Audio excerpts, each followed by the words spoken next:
Assalamualaikum warahmatullahi wabarakatuh. Perkenalkan, nama saya Yusuf Faiz Arido. Saya akan menjadi moderator di mata kuliah Biopsikologi dengan dosen pengampu Ibu Gading Giovanni Putri.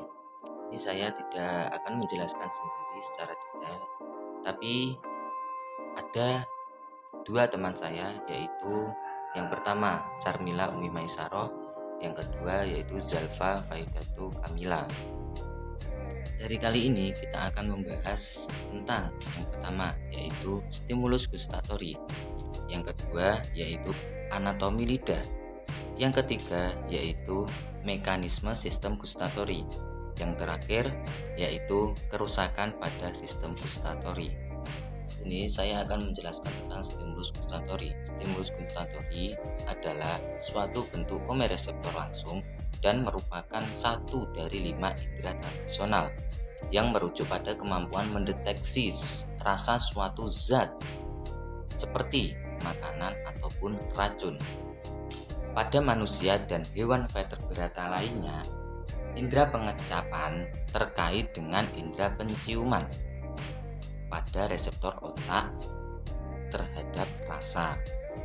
Pengecapan klasik terdiri dari manis, asin, asam, dan pahit. Manis terletak pada puncak lidah, merupakan sensor pengecap yang paling tidak peka. Lanjut ke asin. Asin terletak pada tepi lidah belakang. Asam terletak pada tepi lidah depan.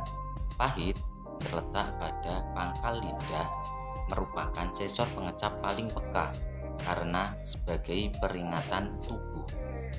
Lanjut ke kinerja reseptor sistem gustatori. Reseptor sistem gustatori ini berada di atas lidah dan bagian rangga mulut pada umumnya berkumpul dan membentuk klaster reseptor ini. Biasanya disebut toste buds, terletak di sekitar pucuk penguncup atau bisa disebut papila. Apa saja jenis-jenis papila? Yang pertama yaitu papila filiformis, berbentuk seperti benang halus. Fungsinya untuk menerima rasa sentuh dari pengecapan.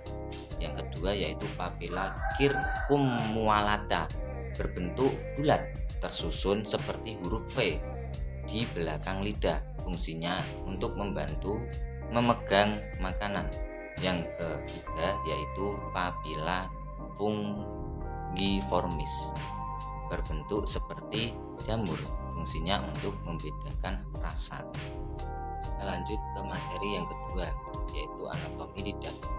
Anatomi lidah adalah organ tubuh yang sebagian besar terdiri dari otot yang dilapisi oleh jaringan lembab merah muda yang disebut dengan mukota. Bagian permukaan lidah terdapat struktur halus yang disebut papila, dan papila inilah yang membuat lidah akan terasa kasar jika disentuh. Juga mempunyai struktur tali yaitu frenulum lingualis. Fungsinya untuk menghubungkan lidah dengan dasar mulut. Terbagi berdasarkan bentuk serta letaknya. Untuk bentuk serta letaknya akan dijelaskan oleh teman saya yaitu Zalfa Faidatu Kamila. Saya persilakan.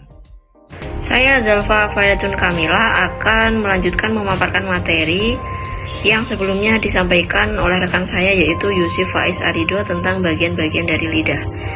Lidah terdiri dari otot yang terbagi berdasarkan bentuk dan letaknya. Salah satu bagiannya yaitu papilae. Berikut penjelasan lidah berdasarkan letaknya. Yang pertama yaitu pangkal atau bisa disebut dengan root. Terletak di sepertiga belakang lidah, posisinya di bagian pangkal mulut dekat dengan tenggorokan. Pangkal ini tidak dapat digerakkan karena letaknya di tulang hyoid dan rahang bawah dekat dengan dua otot genihyoid dan milohyoid.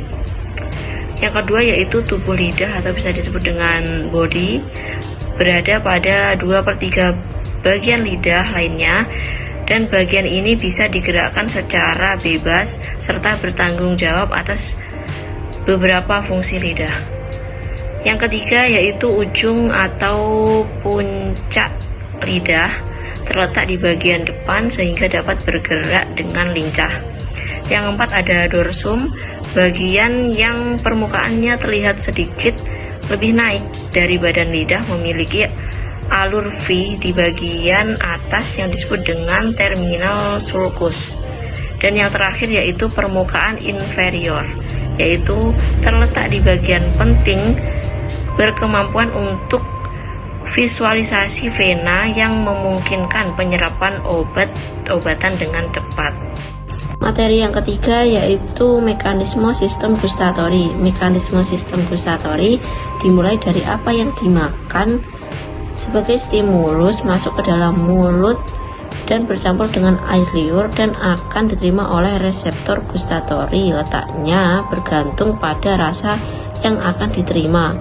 Selanjutnya, neuron efferent gustatori meninggalkan mulut sebagai bagian saraf kranial wajah, glosopharyngeal dan vagus yang membawa informasi dari bagian depan lidah ke belakang dan ke belakang rongga mulut.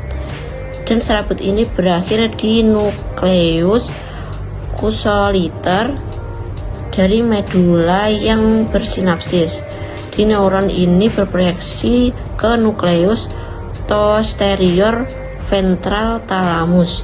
Berbeda dengan proyeksi sistem saraf lainnya, proyeksi sistem gustatori bersifat searah.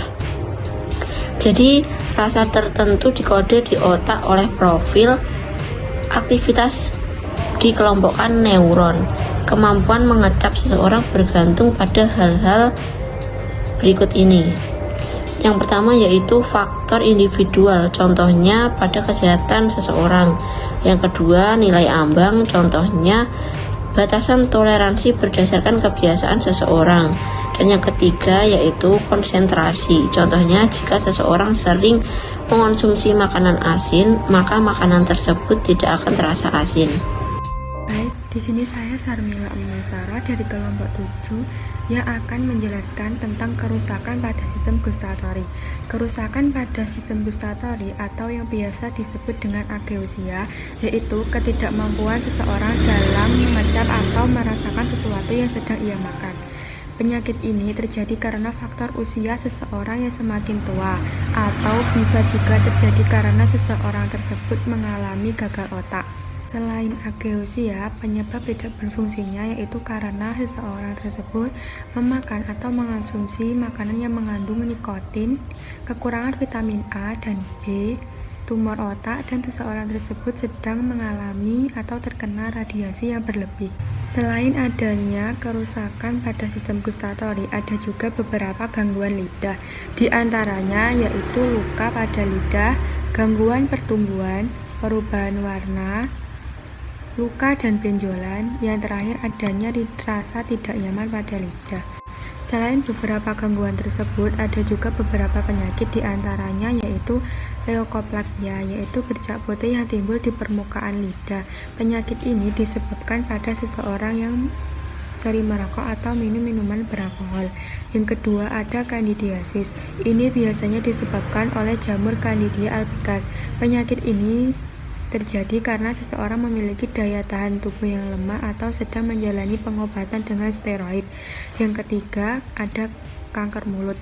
Terjadi pada lidah. Penyakit ini biasanya kerap menimpa seseorang yang minum minuman beralkohol. Yang keempat, adanya sindrom lidah perih. Lidah terasa seperti disiram air panas. Tetapi ini masalah yang umum, biasanya disebabkan oleh adanya saraf ringan. Yang kelima, lidah hitam dan berbulu disebabkan oleh penumpukan bakteri di papila yang bertambah panjang seiring berjalannya usia.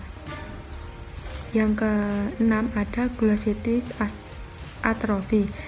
Ini timbul bercak merah pada lidah yang licin dan halus. Penyakit ini biasanya disebabkan oleh orang yang kekurangan vitamin B12, asam folat, dan juga zat besi.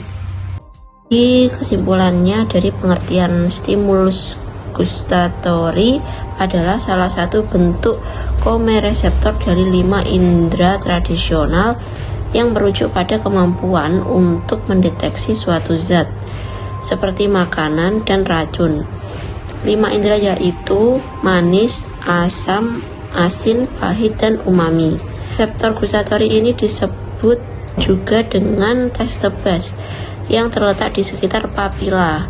Reseptor pada lidah akan berganti baru setiap 1-2 minggu sekali.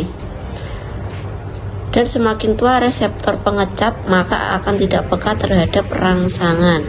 Jenis-jenis papila ada 3, yaitu papila filiformis, papila circumvalat, dan papila fungiformis.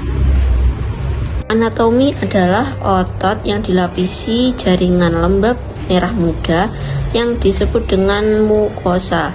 Mukosa yang tertempel di rongga mulut menyebabkan lidah menjadi tenang di tempatnya. Selanjutnya, mekanisme sistem gustatory terjadi pada makanan yang masuk ke dalam mulut dan bercampur dengan air liur yang akan diterima oleh reseptor gustatory. Berbeda dengan proyeksi sistem saraf lainnya, proyeksi sistem gustatory bersifat searah. Kemampuan mengecap seseorang tergantung pada faktor individual, nilai ambang, dan konsentrasi. Itu tadi adalah penyampaian tentang sistem gustatory. Saya mewakili kelompok 7, mohon maaf jika ada salah kata. Saya akhiri, wallahumma fiqh ila aqwamit thoriq. Assalamualaikum warahmatullahi wabarakatuh.